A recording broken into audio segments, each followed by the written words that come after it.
Hi friends, welcome to the Kutti Story episode. Today we are going to see about an interesting scandal which happened in America in 1970s. You guessed it right. It's Watergate Scandal. So what was Watergate? What is all about?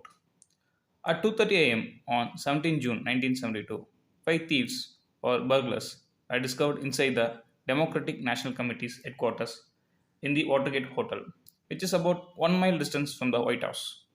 So the break-in, which took place 5 months, just 5 months before the US presidential election, sparked a series of events which, of course, in the course of history, changed a lot of things. It even led to the resignation of President Richard Nixon. So why was this burglary different to any other?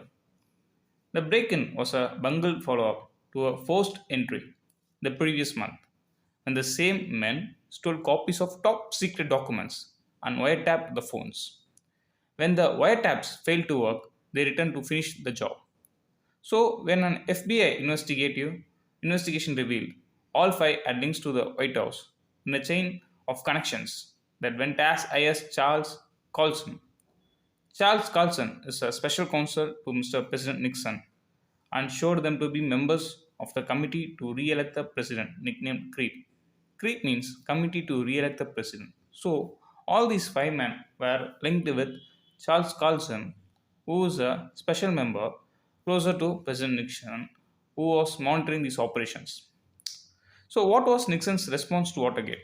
So, keen to distance himself from the scandal, Nixon declared no one in the White House had been involved, but behind the scenes, he was involved in a massive cover up. His campaign paid hundreds of thousands of dollars to the burglars to buy their silence. To keep them silent, he spent so much of dollars, thousands of dollars. So, what's more, in a flagrant abuse of presidential power, the CIA was instructed to block the FBI's investigation into the source of funding for the burglary. Even the FBI's investigation was done, it was stopped by the president's power. So, when did cracks start to appear in the cover up? Although Nixon won the election in November 1972, the scandal escalated.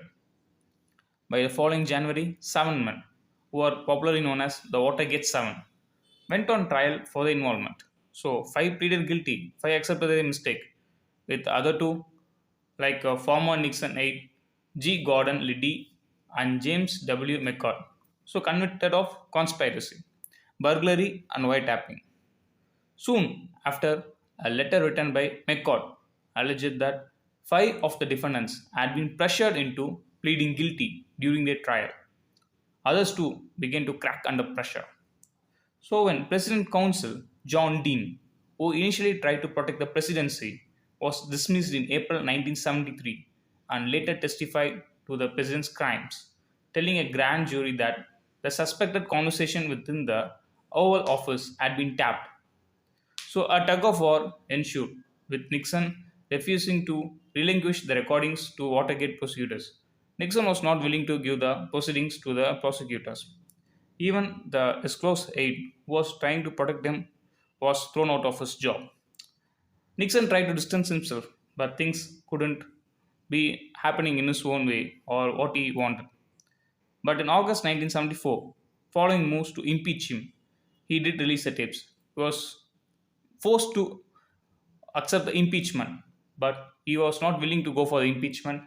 He then gave the tapes which were recorded during his tenure in the office. He submitted before the prosecutor.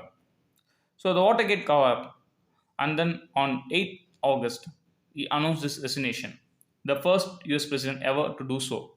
Instead of facing impeachment, he resigned himself to save his face. Was Nixon the instigator of the whole affair? No. It's unlikely Nixon himself orchestrated the break in.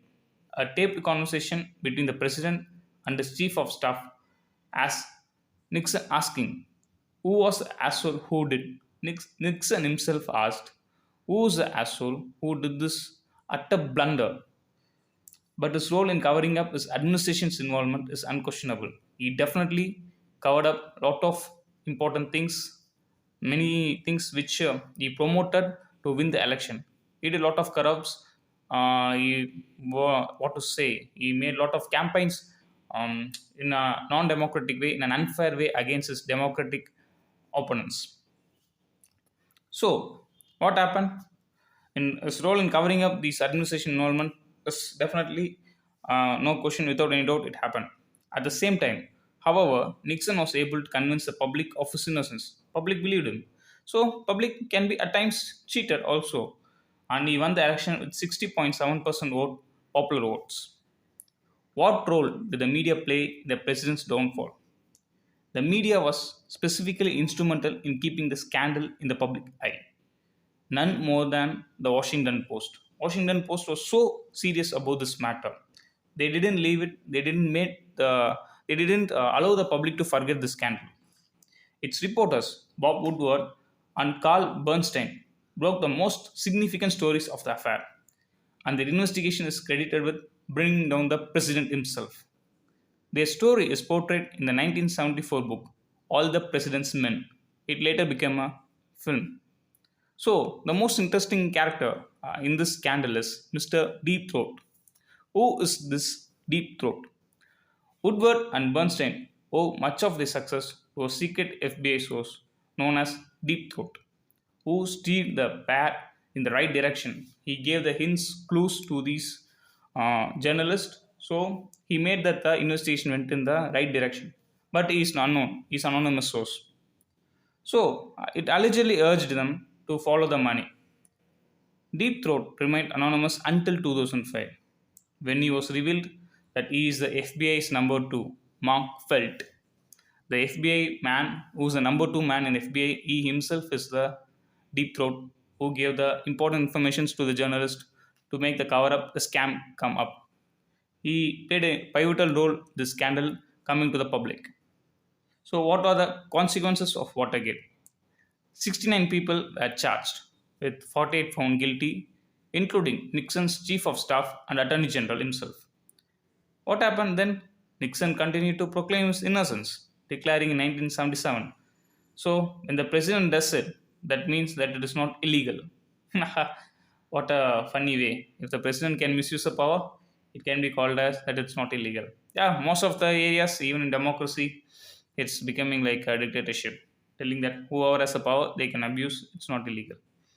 He was eventually pardoned by the President Ford, who was his successor when Mr. President Nixon get out of the chair, gone out of the chair. Mr. President Ford took over it. His deputy took over it. So what he told us that I'm pardoning him. He is no more questionable. He cannot be arrested. No case can be sued against him. So Nixon went free. So therefore, Nixon escaped the impeachment and the embarrassment in a little way. He resigned himself. But this is the most infamous incident which happened. The American presidents, for only president to resign before his term is Richard Nixon. So I'll come up with another interesting content in my next video. Thank you, friends.